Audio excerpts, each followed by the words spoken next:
Hey everybody, it's good to see you. I got another encounter for you. I've been enjoying these cryptids.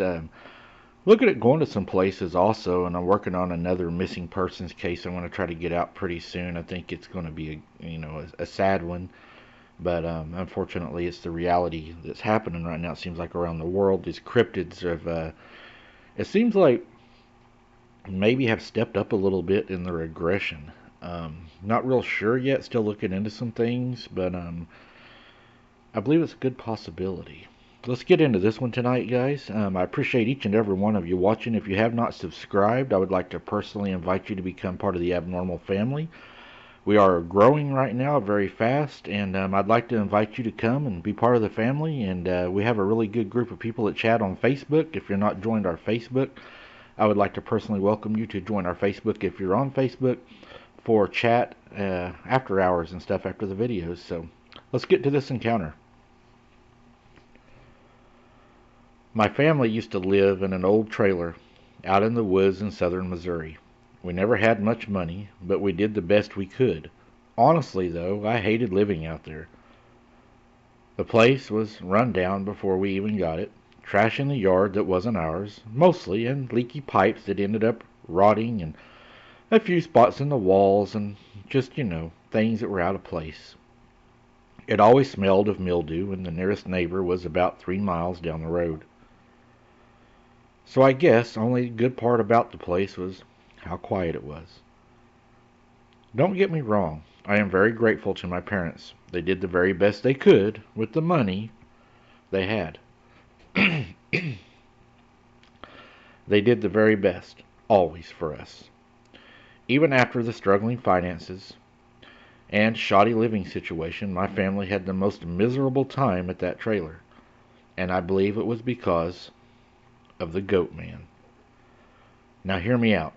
So many different events occurred that both terrified and traumatized my family that seemed to have no explanation. But after reading so much about this Goatman on the internet, despite how unbelievable it sounds, I believe I may have found the answer to what haunted us so many years ago. The following experiences happened from 1991 to 1995. In 1991, I was 11 years old. At the time, we had just moved in. Unemptied boxes littered the place, and the feeling of excitement and anxiety was shared amongst my parents. My sister and me, the place was a downgrade. My father had been laid off, and we were forced to move. So when we weren't a bit excited about being out in the country for the first time in our lives, there was tension about the bills, groceries, and the mortgage. All in all, I was happy with the move. I was just a kid. If there were trees to climb, I was fine, and the woods around the place were abundant with trees ripe for the climbing. I remember the day they assigned me a chore list. I thought for sure it was one of those things they tried to enforce that never help. But, hey, you know what I mean? No more soda, no more staying up past 10 with the assumption I was completely wrong. One of my new chores was simply taking out the trash to a makeshift wire bin about 20 yards from the front of the house. Easy peasy, right? Well, I've always been a bit of a procrastinator. What I should have done during the day, I ended up doing just before bed. I don't think most people understand just how dark it gets out there, away from the city, especially during a new moon. Good luck seeing just a few inches in front of your face. I stepped slowly off the rotting wood porch, massive trash bags sloshing along slowly behind me. The fear hadn't hit all at once. It had been with me all day. This was my problem, if I only had taken it out earlier. Without hesitation or looking, I ran toward the makeshift dumpster. Every step of my own sounded far too loud, and for a faint moment I thought I heard another pair of footsteps stomping the ground with my own, 10 yards from the dumpster. I assumed it was merely my active imagination, my fear running wild, but the first clomp of the footstep that was out of sync with my frantic pace confirmed that I was not alone out there, and that I was not the only thing running. I was already too close to the turn back. The trash bin was so close. Going back now would result in me getting chewed out for being lazy or afraid of the dark. Apparently bad reasons for not being able to do my chores. The clomping sounded closer. God, I could feel the presence just behind me. It sounded so close. The bin was close enough. I threw the bag in, hoping that it landed inside the wide opening at the top. It hit an edge of the wire, ripping the bag, and then spilling its contents, thankfully, into the bin. Somehow, not thinking about the presence behind me, I turn and run back to safety. I regret that quick, unintelligent decision every day of my life. I wish I had circled back, taken the long way to the back door. But no, I turned around to retrace those very same steps that had been followed by something. There in front of me, literally only inches from my face, was a creature about twice my height. It was covered in long, coarse hair that smelled of urine and soil. When I had turned around, the thing pulled its hand away. The hand itself had been reaching toward me. I did see 5 fingers and dirty black nails on the tips. I stumbled backwards immediately, falling on my ass and crawling away backward, never breaking eye contact with the creature before me. It shifted its dirty fur coat, ruffling as it did. That's when I noticed curled horns atop of this thing's head. Before I could scream, the thing turned toward the forest edge and bounded away. In my fear of anxiety, I assumed this was a run-in with some sort of weird Bigfoot, but the sight of this thing, its jointed legs and cloven hooves, assured me that it was something different, something worse. Oddly enough, eyes wide open, staring into the woods, I could only walk back inside the house, shutting and locking the door. Maybe I was in shock. I've heard, and seen people's supposed accounts of some strange beasts walking across the road as they were driving. But something twice my size and probably 4 times my weight had reached out to me, tried to reach out and touch me. Sleep was something I could not achieve for a while after that. I tried to catch up on my sleep at school whenever possible. Needless to say, it definitely affected my grades. My parents never knew about it. As far as I know, I didn't bother to tell them. They'd probably just laugh at me anyways. I wish I was joking. I wish it was only an encounter with that thing, and the only encounter with that thing that I'd ever had. About 3 months after that, which was plenty of time for me to forget the incident and to convince myself that it had been a terrible, realistic dream, my parents decided to go out one night for a date night. I was pretty excited. I loved being home alone, nobody around to stop me from doing whatever stupid thing I decided to do, which ended up being me playing the Game Boy, usually laying on the couch. They said their goodbyes, I love yous, and don't go in our bedroom unless you want to be scared for life. You know, the usual parent stuff. The moment they shut that door, I grabbed my Game Boy and started blasting blocks on Tetris. Eventually, I fell asleep, Game Boy in my lap, and the TV still quietly playing in the background. Then I hear a huge crash. It sounded like something big had just shattered into pieces.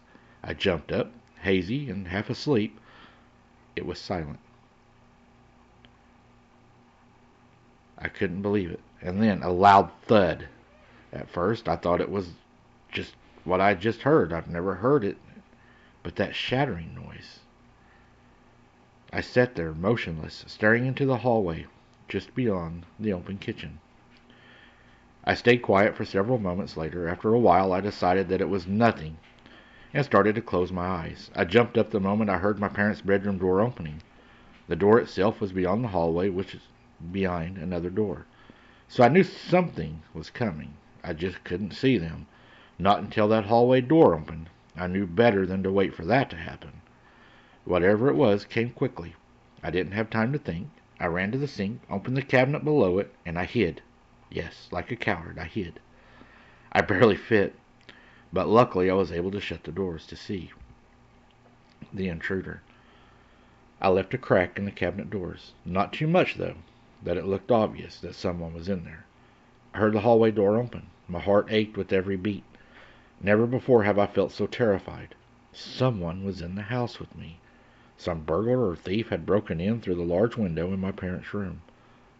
Then I hear clomp, clomp, clomp. The sound was heavy and close. Those footsteps did not sound like the boots of a thief. In fact, they sounded familiar. Before I could connect the sound to where I had once heard it, the sight of a tall, hairy legs stepped into the laundry room took my breath. The creature from before, it was inside my home. For far too long these legs did not move. It was right in front of the sink, just standing and waiting as if it knew I was there. Finally the thing did move.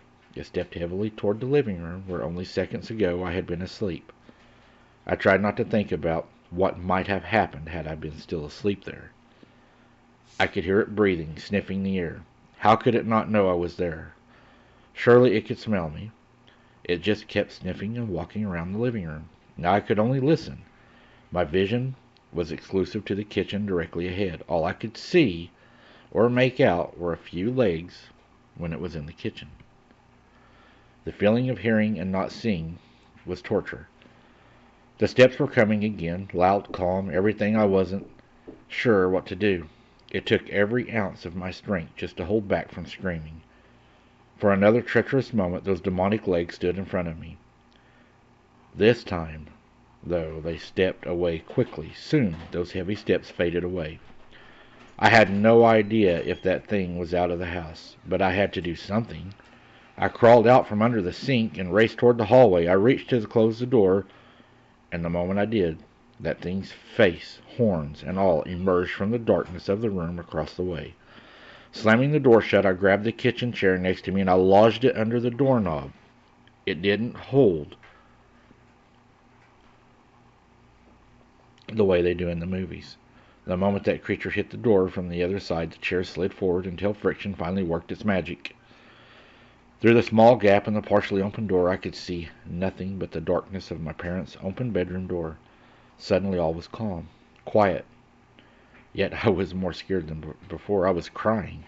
I backed up to the end of the living room where my bedroom door was. I could not move beyond there. I was so afraid. I had to make sure that thing couldn't escape. If it did, I made sure I had enough time to escape into my room and to lock that door. Hopefully, the lock would hold. Still, though, the door didn't shake, move, or even bounce. The thing that had just hit the door, it was as if it was no longer there. I waited for painful ever. Nothing.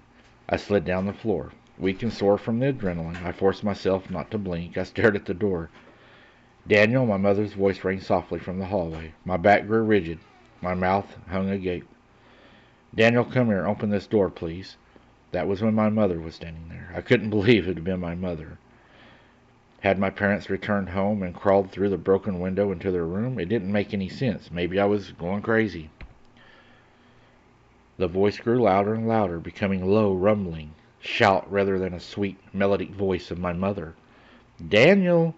Another voice, like the one before, came from the front door. Get the door, hun. We got a little too many leftovers. It was my parents. I stood quickly, both thankful and afraid that my parents had finally come home. The moment I took a step toward the front door, I felt the floor tremble with impossibly heavy footsteps as the thing in the hallway ran back toward my parents' room. I ran to the door and opened it. There my mother and father stood with several doggy bags over each arm. Oh, thank goodness. Now, take one of these. Before she could finish, I was behind them, pushing them into the house. Once inside, I locked the door and reinforced the hallway door with another chair like before. What are you doing? My father asked, placing the doggy bags on the table. He loved his food. Somebody broke in, I shuddered to reply. I could tell by the look on his face that he didn't believe me. That is, until he really looked at me. I was shaking, staring off at a distance, barely able to stand and crying. He suddenly got very serious. He grabbed the rifle from the gun rack in the living room and moved the chairs from the hallway door. My mother held on to us both, stood quietly, knowing how tense the situation was. Well, they didn't truly know. They didn't really understand, even when my father found the long, coarse hair on the broken glass of their bedroom window. There was no burglar, no thief, no thug. Something had broken into the house to get to me. Years passed. I was a high schooler. Girls became more interested than Game Boys. Sooner than ever, I thought those traumatic events with that nightmarish creature disappeared from my mind. Maybe it was suppressing them to keep myself sane. Maybe I just honestly believed that it was just the last of it. God, I was naive. My mother died 40 years young in 1995. She was a great mother, a happy woman, but terrible eater. Heart disease was a terrible beast, especially for a short, chubby woman who refused to change her ways. I love and miss my mother. My father and I continued to live there. It was a quiet life. We are healthier and we respected one another. The circumstances of my life made me stern and mature at 16-year-old, acting like a middle-aged man. Our only disagreements came when my father went to church. He'd go every Wednesday and Sunday, and he'd do everything in his power to convince me to go. And I said no. I had my reasons to believe in God. That evening was quiet. The fall trees reflected a gold hue through the window shades. It was nice, and it made homework easy to do. I was catching up, much easier to focus on. About an hour or two after my dad left, there was a banging at the door. I smiled. Dad, you forget your keys again? The knocking continued. I got up, rolling my eyes. I'm coming, Dad. You got to stop taking the key off your key ring. Daniel, come here. Open the door, please. It was my mother's voice, spoken the same as I had heard it so long ago. I stumbled backwards, choking on air that I simply couldn't catch. Daniel, open it, open it, open it, open it, now. That dread from years ago flooded me deeper than before. This effing thing using my mother's voice to get to me. Disgusting, and my father was still out there. He could be home at any second. He hadn't been gone long. Go away, I screamed at the door, but the knocking grew louder and more rapid. I yelled, get out of here, stop it. Without realizing, I stood up and I ran to the door. I have no idea what I was thinking. I was aggravated, mad, sickened by something using my dead mother's voice. I guess the idea of my mother's sweet voice being a most terrifying, sinister noise got to me. Because I grabbed and began to turn the doorknob, I could feel the regret welling up inside of me. Why did I turn that knob? I flinched from the light and fell onto my knees. Are you okay? My father shut the car door. Headlights flickering off. He ran toward me. The memory of that night will always be with me. I told my father what had happened, expecting him not to believe me. He said, son, that was why I came back. As I was leaving, my headlights caught the yellow eyes of this creature. It was standing, waiting for me to leave, and as I was leaving, I seen it run to the front door and start beating on the door. As I was running up to it, it was using your voice, son, telling me that it was okay, that you was just seeing me off. But I knew it wasn't your voice. I could feel it. You know your own son's voice. The creature ran into the woods. Whatever this thing was, it was now using my dead mother's voice, and now mine to trick my dad. My dad said it was now time to move, that this thing had become hungry to attack us and hungry to hurt us. That's when we sold our house and we moved out of Missouri to now Oklahoma. We're living in the country in Oklahoma, and now to our surprise, we're hearing the howls that everybody talks about. We just found large feet print out by the chicken house. Can we ever get away from these things? Can we ever go somewhere where they won't bother me? I must admit, my PTSD is bad, and some days I don't even want to get out of bed or face it. Some days I just want to go to sleep and not even wake up. These things are terrible, and they put a fear in you like you will never forget. Never look for these things, because when you find them, I promise you, they are the most evil, sinister things that you will ever see. And they will even talk like the people that have gone, the people that you love, the people that you trusted. It will use their voice to lure you. Make sure when you answer someone that it's truly them. This has really messed with me. This is all I can write for now, but I wanted to share my story. Share my story just in case I lose my mind or something else happens. This is very hard for me to live with. Thank you for reading this, and thank you for sharing it. Wow. Sounds like this guy's had a really bad encounter. Really messed with him mentally. And I can see how they can do that, especially hearing your mother's voice. Moving to the country again, probably put you back in an area where you have cryptids. I would say probably not the same one, but you probably are still dealing with cryptids. Maybe look into moving into the city for right now, an apartment building or something. I don't know if that's feasible, if you make enough money to do that or whatever, but that would be one thing. Lights, lights, lights. I can't stress that enough. Infrared lights, trail cameras. Seems to work really, really good. Get you a small dog inside to bark, to make noise. But that's just some of the things, and our viewers, I'm sure, will listen to this and they will give you recommendations in the chat. And that's the best thing that I know to tell you guys. Thank you for sharing your story. I'll be thinking about you and praying for you.